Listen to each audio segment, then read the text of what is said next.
Good day mga kalikha! Sa video na ito, ituturo ko kung saan merong surplus shop sa may Quezon City na genuine at mura. Dito yan sa Rata Surplus Motor Shop.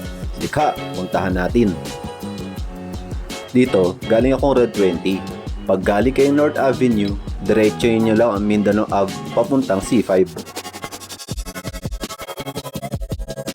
Yung sa kaliwa, galing North Avenue at sa kanan naman, papuntang C5 Quirino Ave.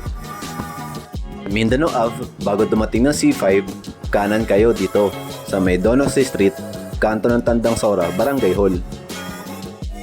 Pagpasok nyo, dire-diretso lang hanggang sa marating nyo ang Demonios.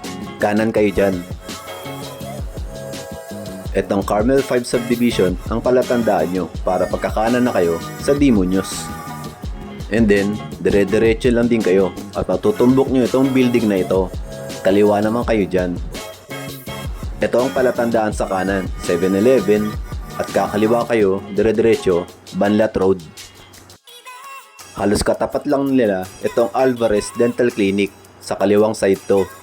Bago lang dumating ng kurbadang pakanan ng Banlat Road at nasa kanan naman ang mismong store ng Rata Surplus Motor Shop ni Sir Jeffrey. Ayan, at ganito lang kasimple ang shop ni Sir Jeffrey. At ito si Luna. Nangangailangan ako ng butterfly na orig pang TMX 155. Kompleto sila dito. At ito si Sir Jeffrey, napakabait na may-ari ng Rata Surplus Motor Shop. Dito, kayo na mismo maghahanap ng parts na kailangan nyo. Mga pang Kawasaki Barako, TMX 155 o 125 o yung mga anumang pang pantra na motor. Kompleto dito. May mga chassis rin ng motor at buong motor. May mga papel pa ito. Dito, sure legit at kompleto. At may mga paparating pa pag may kailangan kayo. Kagaya niyan, original na butterfly ng TMX 155. Papalitan ko kasi yung nabasag na butterfly na replacement lang ni Luna. Mas matibay pa rin talaga ang mga genuine stock parts ng motor. Option nyo naman kung gusto nyo bumili sa kasa. Siguradong genuine din yun.